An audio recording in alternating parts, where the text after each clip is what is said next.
Part 1. Part 1. You will hear a conversation between Harry and Andrea, two students who have just finished their final exams. First, you have some time to look at questions 1 to 5.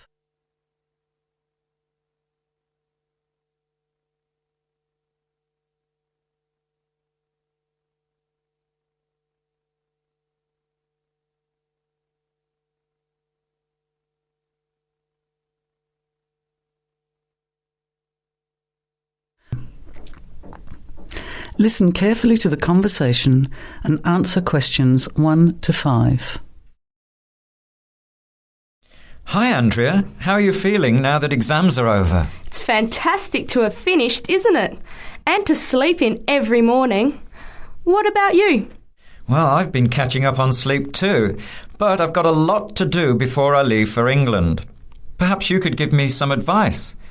I've got a lot of things I can't possibly take back with me, but I don't know what to do with them. Well, it depends on what sort of things they are and whether you're thinking of giving them away or selling them. Well, almost everything. Furniture, the fridge and other kitchen stuff that I bought from the previous tenant. But the new people have already got what they need, so they're not interested in buying stuff from me. I can't afford to give it away, but I'm not sure how to sell it all. Oh, and there are some clothes and books as well. Why can't you take them? The books are really heavy. It's so expensive if you exceed the airline baggage allowance. And the clothes just won't all fit in my suitcase. It's amazing how much stuff I've accumulated since I've been here. Anyway, I don't think I'll need as many summer clothes in England as I have here in Australia. I see. Well, there are several alternatives. First of all, you could put up notices around the university about the books. You know, on the notice boards in the Student Union building and in the economics department. Anywhere second and third year students will see them. People are always keen to buy cheap textbooks. OK, what should I say on the notices? Just put the titles, authors and price you want, your name of course, and maybe put your phone number on those little tear-off tags. That's a good idea. And what about the furniture? You could try doing the same thing, but usually students are away all summer, so they don't want to buy furniture now. Another place to try might be a second-hand shop. Someone from the shop will usually come around and give you a free quote, and then you can decide. But you don't usually get much money for that sort of stuff.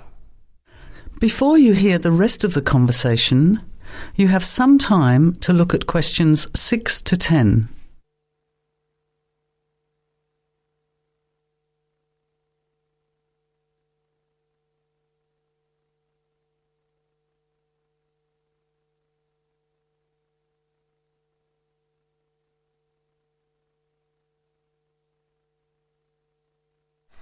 Another alternative is to put an advertisement in the Trading Post. Do you know that paper? It comes out every week advertising things people want to sell. You have to pay to put the advert in and then hope people phone. Give them as much information as possible, and if they're interested, invite them to come and have a look. The hard part is agreeing on a price. No, I haven't seen the Trading Post. But I should have a look at it, and I could advertise the fridge, the microwave and the furniture. But the kitchen stuff isn't really that good. You know, old cutlery, a few pots and pans and some plates and things. What shall I do with them? Well, another option is to donate the kitchen things to a charity shop. You know, like the Salvation Army or St Vincent de Paul. Why don't you get a second-hand shop to give you a quote first? Yes, I could do that. Find out how much they'll give me and then decide whether to sell them or give them away. But I've still got the clothes.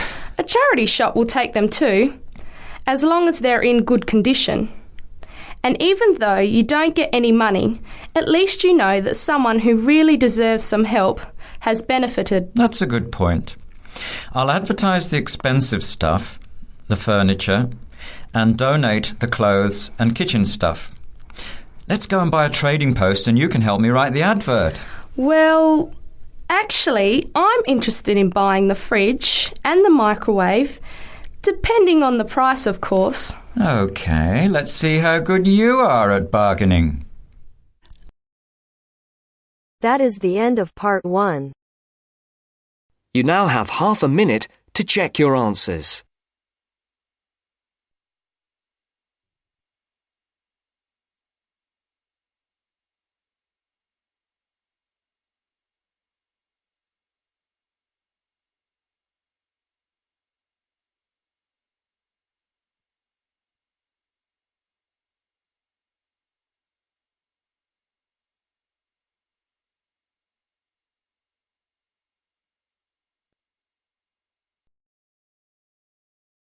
Now turns to part 2. Part 2. First, you have some time to look at questions 11 to 17.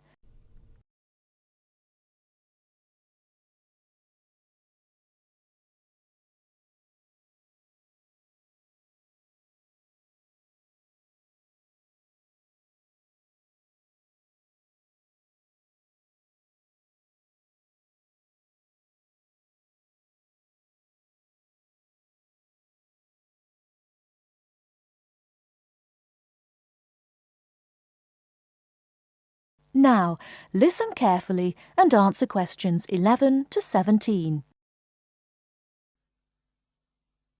Good afternoon, everyone, and welcome to this short talk on the subject of fireworks.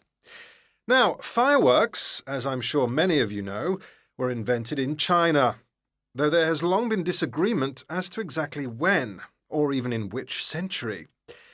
The consensus nowadays, though, is that it was in the 6th, as there is considerable evidence of war rockets being made then. We also know that fireworks were in use by the 7th century in Arabia, where they were called Chinese arrows, reflecting their military potential. It then took a long time for them to spread to Europe. In fact, it wasn't until the 1200s that fireworks made their appearance there.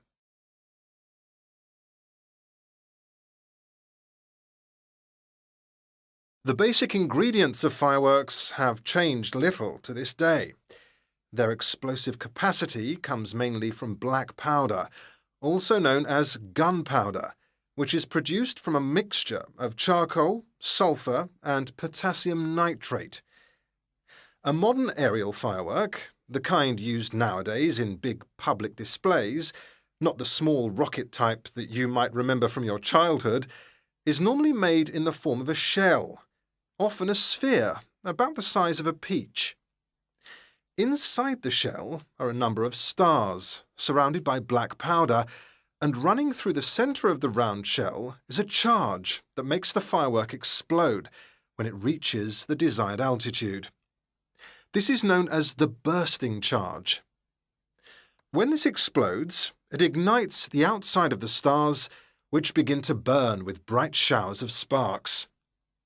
Since the explosion throws the stars in all directions, you get the huge sphere of sparkling light that is so familiar at firework displays. A shell of this kind is launched from a 75mm diameter mortar, which in some ways resembles the type used by the military. The mortar is a steel, or increasingly for safety reasons, shatterproof plastic pipe. This is likely to be 500mm long and sealed at one end. The other end is aimed at the sky, and at the bottom of the pipe, below the shell, is placed a cylinder containing black powder. This has a long fuse, which projects out of the tube. When this is lit, it quickly burns down to the lifting charge, which explodes to launch the shell. In so doing, it also lights the shell's fuse. The shell's fuse burns while the shell rises to its correct altitude and then ignites the bursting charge so it explodes. Before you hear the rest of the talk, you have some time to look at questions 18 to 20.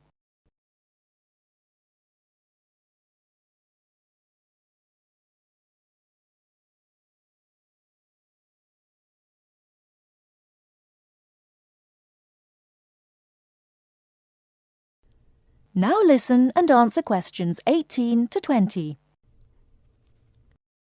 More complicated shells are divided into sections and burst in 2 or 3 phases. Shells like this are called multi-break shells. They may contain stars of different colours and compositions to create softer or brighter light, more or less sparks, etc. Some shells contain explosives designed to crackle in the sky, or whistles that explode outward with the stars. The sections of a multi-break shell are ignited by different fuses, and the bursting of one section ignites the next.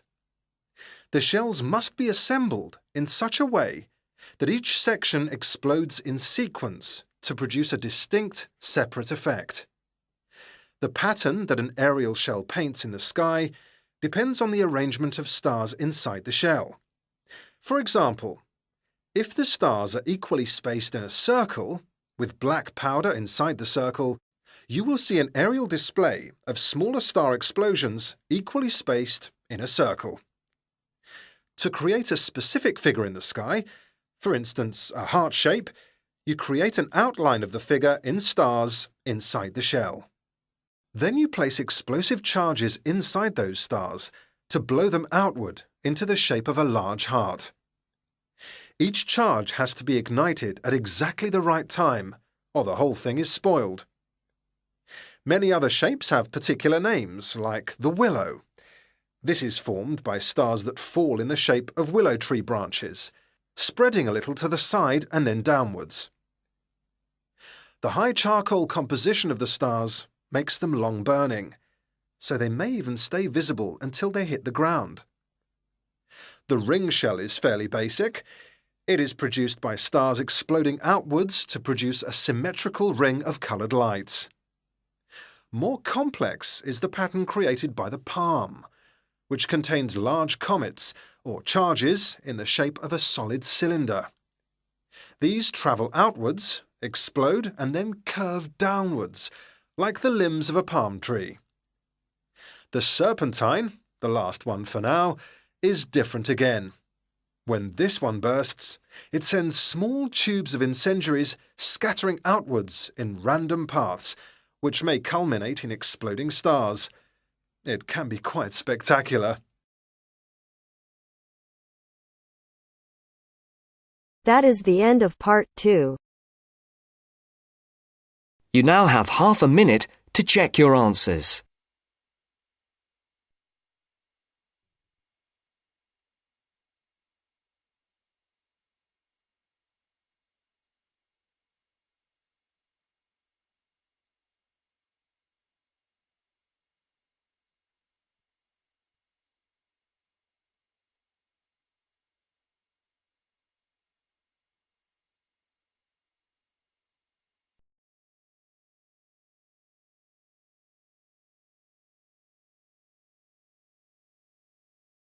Now turns to part 3. Part 3. First, you have some time to look at questions 21 to 26.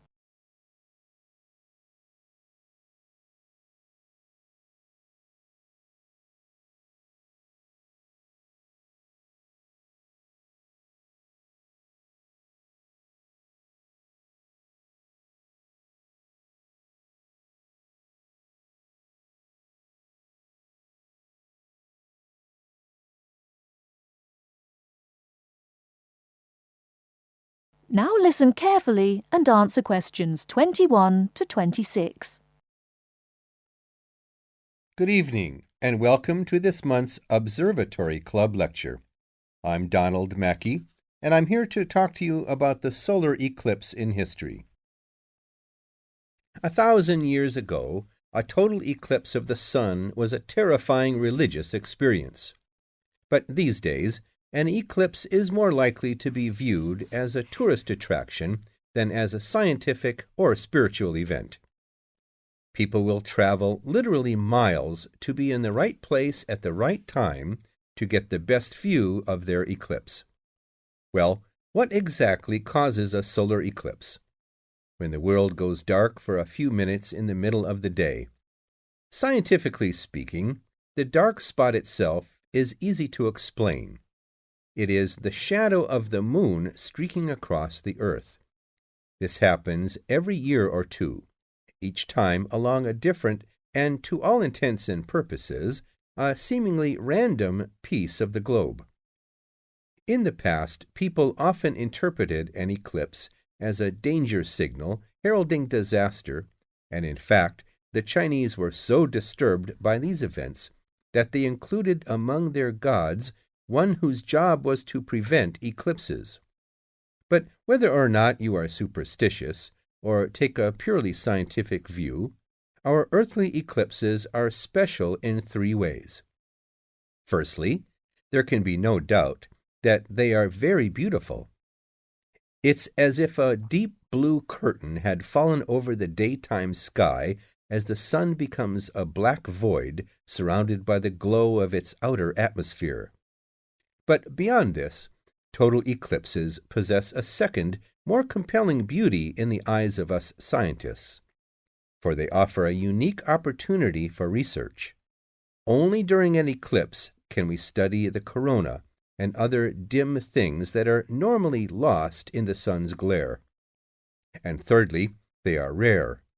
Even though an eclipse of the sun occurs somewhere on Earth every year or two, if you sit in your garden and wait, it will take 375 years on average for one to come to you. If the moon were any larger, eclipses would become a monthly bore. If it were smaller, they simply would not be possible. The ancient Babylonian priests, who spent a fair bit of time staring at the sky, had already noted that there was an 18-year pattern in their recurrence, but they didn't have the mathematics to predict an eclipse accurately. Before you hear the rest of the talk, you have some time to look at questions 27 to 30.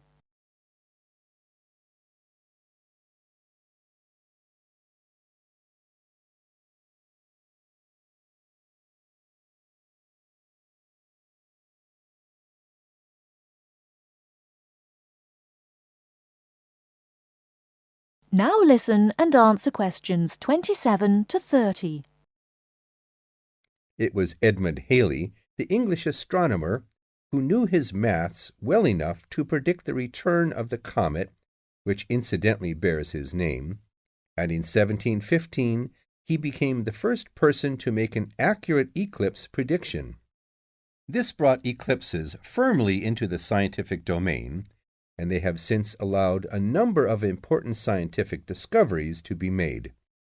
For instance, in the eclipse of 1868, two scientists, Janssen and Lockyer, were observing the sun's atmosphere, and it was these observations that ultimately led to the discovery of a new element. They named the element helium after the Greek god of the sun. This was a major find because helium turned out to be the most common element in the universe after hydrogen. Another great triumph involved mercury. I'll just put that up on the board for you now. See, there's Mercury, the planet closest to the sun. Then there's Venus, Earth, etc. For centuries, scientists had been unable to understand why Mercury appeared to rotate faster than it should. Some astronomers suggested that there might be an undiscovered planet causing this unusual orbit, and even gave it the name Vulcan. During the eclipse of 1878, an American astronomer, James Watson, thought he had spotted this so-called lost planet. But alas for him, he was later obliged to admit that he had been wrong about Vulcan and withdrew his claim. Then Albert Einstein came on the scene. Einstein suggested that rather than being wrong about the number of planets, astronomers were actually wrong about gravity. Einstein's theory of relativity, for which he is so famous, disagreed with Newton's law of gravity in just the right way to explain Mercury's odd orbit. He also realized that a definitive test would be possible during the total eclipse of 1919, and this is indeed when his theory was finally proved correct. So there you have several examples of how eclipses have helped to increase our understanding of the universe. And now let's move on the social.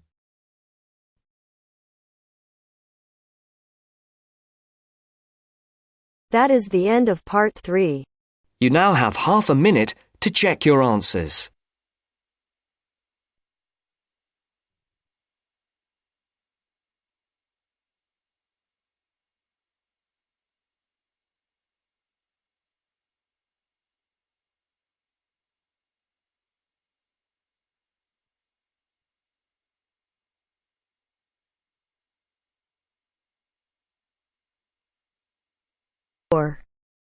Part 4. You are going to hear a lecture about dorm rooms. First, you have some time to look at questions 31 to 40.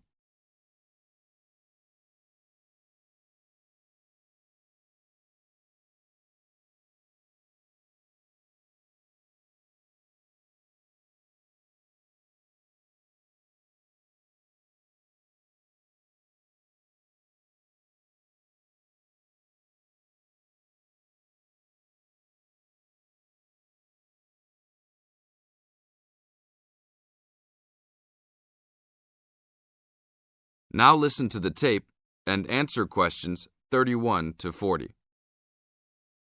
Welcome to your new home for the upcoming year. These dorm rooms are among the best in the nation and are the newest ones at this school. So I hope you will all learn to appreciate them and take good care of all the facilities here. I am Gina, and I will be residential advisor in this building for the year. Today I am going to tell you about some of the programs and facilities that are available to you. I will also be telling you the rules that everyone is expected to abide by. I will be asking you to give me your full attention for the next few minutes. I will first tell you about the facilities that are available to you. The dining facility is located on the first floor of the building. It is open 7 days a week from 7 a.m. to midnight. All the food offered to students is freshly made every day, and my own opinion is that the food is actually quite good. Feel free to come and grab a banana for breakfast or sit down with a group of friends for dinner. Although your meals are served buffet style, please do not waste food. All students are expected to clean their own tables after meals. In the basement of this building, there is a gym and recreational hall. The gym has workout equipment such as treadmills and weight sets. In the recreational hall, there are ping pong tables and a pool table for student use. You must sign in when using this equipment, and you will be held responsible for any damages or losses. The gym and recreational hall are open daily from 10 a.m. to 10 p.m. There is a kitchen located on the second floor of this building. Your dorm key will open this door. Inside there is a refrigerator, a microwave, an oven, and a stove. This room is open 24 hours a day, 7 days a week. If you decide to cook a meal, please be considerate to all the students and clean up after yourself. You can use some food in here, but please do not make a mess. Some students do end up having their food eaten from the fridge, so be careful. Don't leave anything that looks like it tastes really good. Do not leave pots and pans lying around in the kitchen. Please store these in your room. There are many programs being sponsored by our building this year. One of the most popular is our Saturday morning outings. In the past years, these trips have included going fishing, hiking, cycling, ice skating, and even going to the beach. There will be a listing of scheduled events coming out soon. The university sponsors these trips, so transportation will be provided. However, there are usually some costs associated, though they are usually minimal. Our building also has a volleyball team. All students who live in this building are welcome to join. Last year we won first place in the dorm league. Please sign up at the front desk if you are interested as soon as possible, as there are only 20 spaces available based on a first-come, first-served rule. The last things I want to talk about are the rules of our building. I know rules can be boring, but they are necessary to ensure the welfare of everyone living here. First, noise levels must be kept to a minimum after 11 p.m. Many students have early classes, so for those of you that have the luxury of sleeping until 10, please don't stay up late making lots of noise. Secondly, all visitors must sign in at the front door. Even if you have friends that are regular visitors, they must still always sign in. This rule is to prevent theft and robbery from occurring. Thirdly, alcohol and drugs are not permitted in this dorm in any place or at any time. Lastly, just be safe and have a great time. University is the greatest time of your life, so make the most of it. Thank you all for your attention. That is the end of Part 4. You now have half a minute to check your answers.